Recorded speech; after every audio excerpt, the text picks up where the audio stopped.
I don't know if you've observed this, but there's a definite relationship between the load W, the shear V, and the moment M.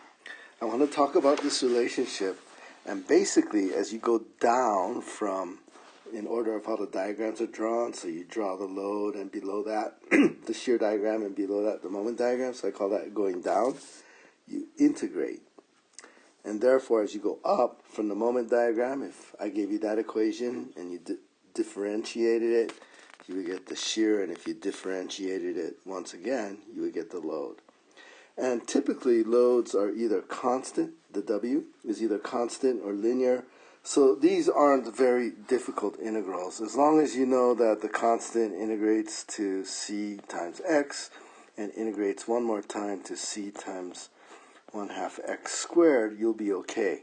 Where the real difficulty comes in is that every time you integrate, you get a constant, and determining these constants here are what are difficult. But I'm getting ahead of myself. The first thing I want to do is to prove that you integrate to get from W to V to M. Let me tell you where we're heading, and then you can decide if you want to watch the actual proof or if you just believe me. And what I'm going to prove is that the shear is the integral of the load, and the moment is the integral of the shear. And likewise, that means that the shear is the derivative of the moment, and the load is the derivative of the shear. That's what I'm going to prove. If you believe me, you don't have to listen to this next part. You can fast forward. Here's a beam with some arbitrary loading on it right here. And what I'm going to do now is I'm going to take a small segment of that and draw a free body diagram. So I'm going to slice it and slice it back like this, and I'm going to draw that small piece in my little loop there. So here, let me paste this in. There we go. Here is that little small piece that I circled, and we have on there this load W. I've drawn positive going up, and dx. This length here that I cut is tiny, so I'm going to call it dx. Next, I'm going to draw the shear that I cut through on both sides. And so you're going to have to remember that shear is positive going up on the left and positive going down on the right. And there's the shear V. Now, the shear is changing, so it's changing a little bit. So on the other side, it's going to be V plus or minus a little bit more. And if it's minus, the dV value will be negative.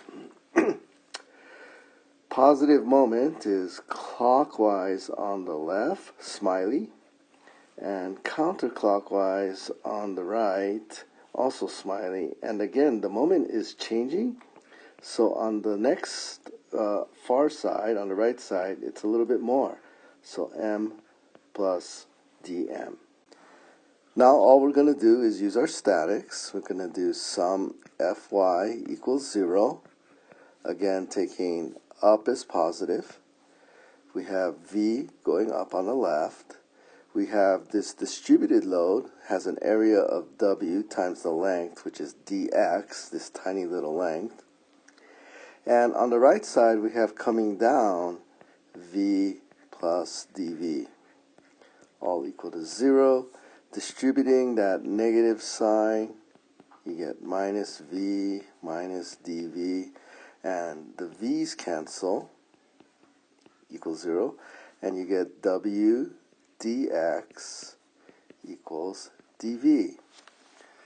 Well, if you integrate both sides, so integral of dV equals integral of W dx, and of course the integral of dV is just V. V equals integral of W dx. And similarly, if you take this equation there, w dx equals dv, and solve for w, you get w equals dv dx.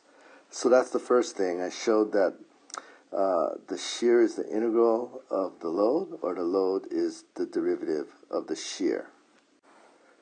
The next thing we're going to do is sum moments equals 0. Counterclockwise positive. We have to pick a point, and what I'm going to do is I'm going to sum moments about the right side. Okay, so taking moments about the right side, we have m on the left is going clockwise, so negative. On the right side, we have m plus dm. Okay, and then taking moments about the right side, we have that minus the shear on the left side times its perpendicular distance, dx. We also have a clockwise moment due to that w. So the area is w times dx, and its moment arm is half of dx, so dx over 2 equals 0. So the moments cancel, so we get dm minus v dx minus w dx squared over 2 equals 0. I want to take a little detour now and talk about order of magnitude. I want to talk about this dx and this dx squared.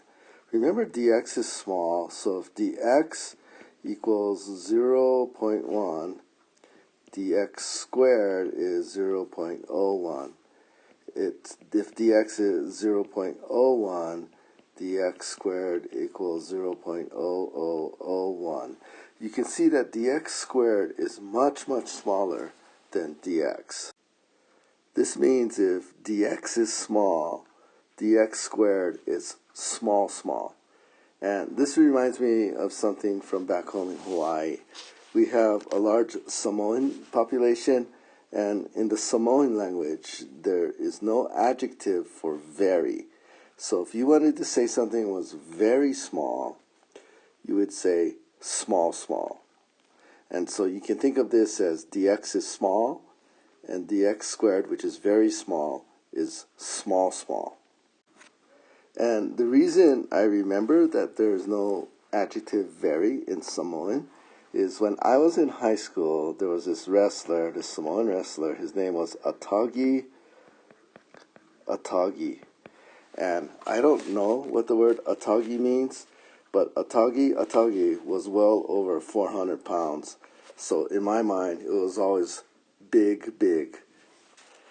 What's funny, though, is he never won the state championship. Every year, he would lose to a guy that was about 205 pounds. His name was Ken Smith. And that guy was such a great athlete, he went on to become the center for the UCLA Bruins.